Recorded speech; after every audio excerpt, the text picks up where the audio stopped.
All right, today we're going to break down one single incredibly dramatic day in the financial markets, January 20th, 2026. It was a day when a series of events came together in such a powerful way, it quickly earned the nickname Black Tuesday. So where did all the pain start?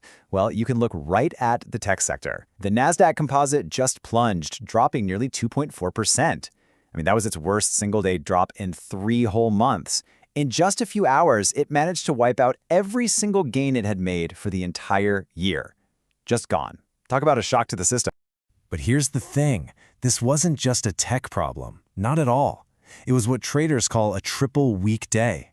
That's when stocks, bonds, and even the US dollar all fall at the same time. And what that really means is there was literally nowhere for investors to hide. We're going to break down what that felt like in just a moment.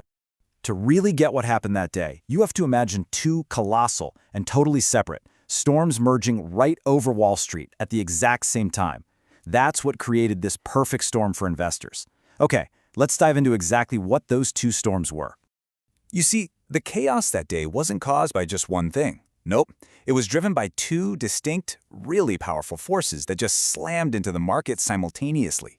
One was political, and the other was purely financial. So on one side, you had this geopolitical hurricane brewing.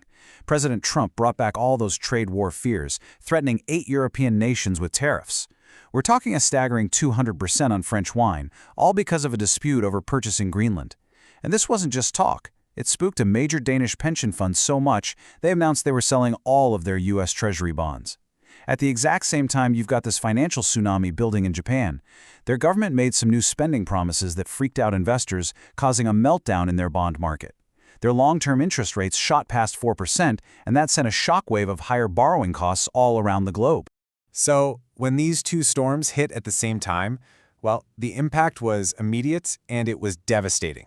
This combination led to a really rare and incredibly painful market event that left investors scrambling for safety that, frankly, just wasn't there.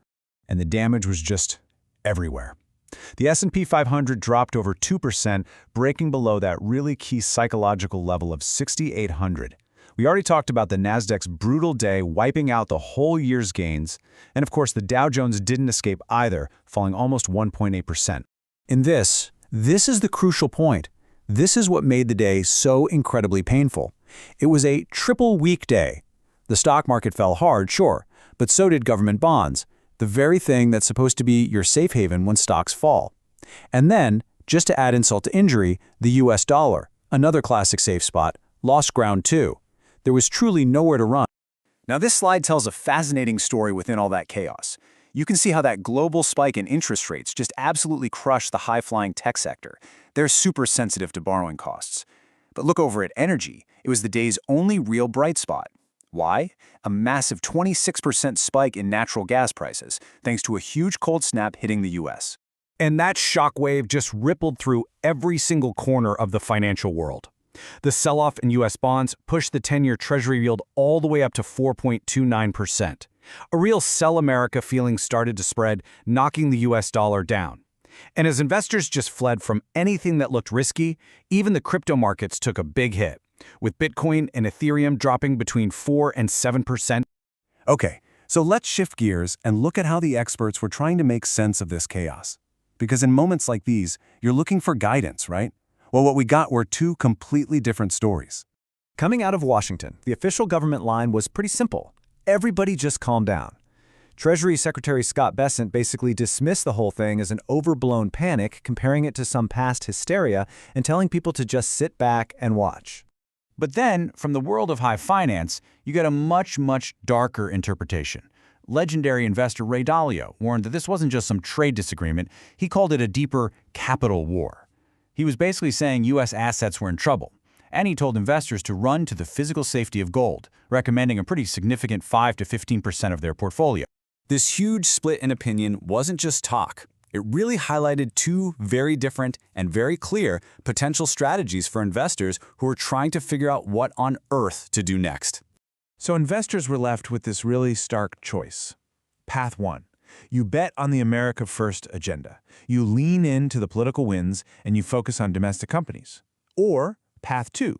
You follow Dalio's advice and you flee. You get out of risky U.S. assets, and you run for the traditional cover of safe havens like gold.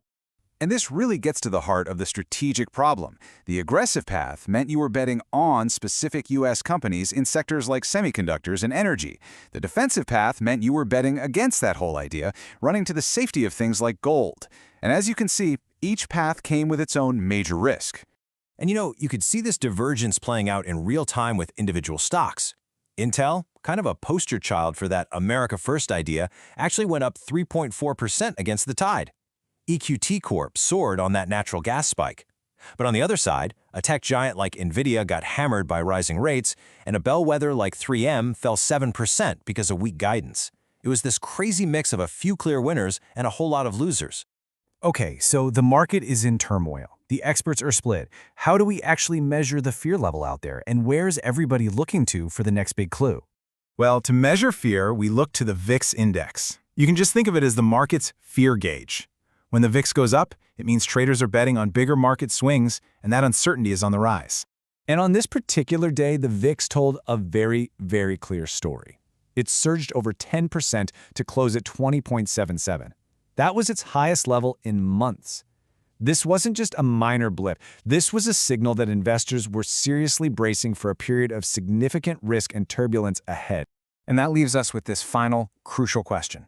With all the world's leaders gathering for the World Economic Forum in Davos, the market is basically holding its breath. Is this where diplomacy steps in and calms the storm, or is this turbulence just getting started? For now, all eyes are on Davos.